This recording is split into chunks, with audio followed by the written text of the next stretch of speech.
Okay, let's start with schema theory. And let's begin by talking about parks, the places that you play in. And the park that I want to talk about is a city park, and it's surrounded on all sides by a cyclone fence. It's got kind of scattered oaks and maples in the park, and since it's fall, they've all turned red, so it's really pretty. There's a set of brick restrooms right in the middle of the park. There are baseball diamonds at two of the corners, and there is a child's playground. So, can you see my park? At least kind of have a concept of it in your mind? All right. So what I want to look at is how you built that park in your mind. So I said park, and some of you may have called up a national park. This is something that actually happens a lot when I teach this workshop for Forest Service, BLM, National Park Service. They call up an image in their mind of a national park to use as a starting point. Now, as soon as I say city park, you shift your image. So you take that image, and then when I say cyclone fence, you add it to that picture. And when I talk about the trees, the maples of a certain color, you add those to the picture. And when I talk about brick restrooms, you add that to the picture. Talk about baseball diamonds, you add those to the picture. When I talk about a child's playground, you add that to the picture. And when you're finished with the picture, you have something that you probably label Dave's Park, or Dr. Busey's Park, however you want to say it. They're all going to be slightly different, but they're all going to have these same components if you recognize the word park, cyclone fence, etc. So why could you do that? Well, I just told you. You had concepts or chunks of information for each of those labels. When I said park, you could picture a park. When I said cyclone fence, you could picture a cyclone fence. When I said brick restrooms, you could picture those, and so on. They were already existing in your mind. So you just plucked them out and you put them into a new slot to create a new picture. Those chunks are schema or schemata. They're mental representations of what you know. They actually include everything that you know about something. So you built the park with schemas. You pulled up existing schemas based on what I said and organized them in your park, in your head. If you didn't have the necessary schema, you couldn't build the park. So I have to make sure that I use labels that you understand and labels that call up things that you already have in your head. How many of you are mechanics? Well, I can't see a show of hands, but maybe a few of you are. So if somebody started talking to you about a car engine and started talking about carburetors and manifold and things like that, you would probably picture what they're talking about. Not me. This is a blob that makes my car go. If you are going to have a conversation with me about the engine, you're going to have to start it at a much different place. If you start by trying to talk about the carburetor and the manifold and how they work together, I'm lost. There's a communication gap. So what do you think about this particular sign? Lying upon the Precambrian rocks is a veneer of sedimentary rocks which become more evident to the southwest and north.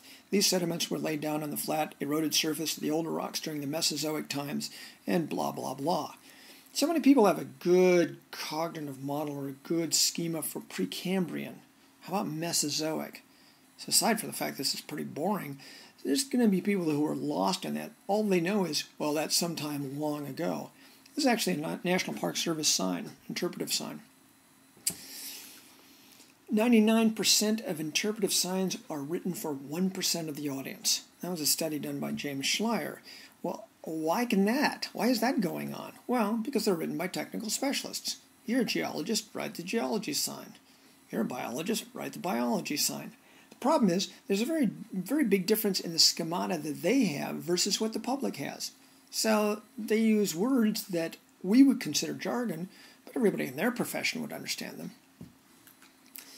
If you remember the WOU, IBM, ESL, USA, those acronyms are simply chunks of information. And if you recognize them, you can call up that chunk and you know what it means. Again, those are also schema, frame of reference, cognitive model. Those are all maybe slightly different, but they all essentially mean the same thing. Which line is longer? How many of you instantly said they're the same length? They're actually not the same length. I made the top one longer on purpose, or the bottom one, I don't actually remember which, but they're not the same length. But you said they were. Why? Because you've seen this so many times before, the signs were all, and the lines were always the same length. So you called up that schema or that cognitive model and you gave your answer. So you come to a building you've never been in before and there's a doorknob. Which way do you turn it? I wonder how many of you actually took your right hand and you twisted it. You turn it to the right. Why? Because your schema for doorknobs has them turning to the right. We also, in addition to those, are just, basic schema. We have event schema, and I had you do an exercise about event schema, where things that happen over and over and over again, like going to a restaurant, have a pattern that we're used to. So we don't think about them. We just go through the steps until something happens out of the ordinary and we're confused. Those are event schema. So we use schema to do a lot of things. These are existing schemas, what I'm talking about. We use them to learn. We call up chunks of information from our mind for starting places. That's what the park was. It was a starting place. We use them to behave. In other words, which way do I turn this knob? There's actually a couple of other examples that I've got later on. What if the audience can't access a useful chunk as a starting place? Well, let's take an example. What is the texture of this wall? Well, you don't have the wall there, but you can see that it's kind of wood. And probably most of you said, well, it's probably rough. You get splinters, etc. Well, how do you know that? Because you have touched very similar surfaces, even if they aren't exactly the same. But you've touched surfaces that have that kind of contrasting pattern of light, dark. It looks like that there might be ridges and bumps, etc. And so you said rough. What would happen if you ask a 5-year-old the same question? Well, aside from the fact the 5-year-old probably doesn't understand the word texture, he or she would go feel the wall. Why would they do that? Because they can't learn the same way adults can. They don't have the tools yet. Okay? They don't have the schema. What we have is we have this vast storehouse of schemas that we have accumulated over the years that we can call up and apply to new situations. They don't have them. That's why they're focused on first-hand acquisition of information. That's why they'll drive you nuts when they go into a room, picking things up, feeling them, rubbing their hand across things to get the texture, etc. They're just trying to gather information. So, a basic rule of communication is you have to start where your audience is able to start. And that means start with a schema they have, or start by having them acquire a schema. And this means, of course, you have to know the audience. You have to know what schema they have available. Here's just one example that I have. They're talking about the different way that teeth of different animals work.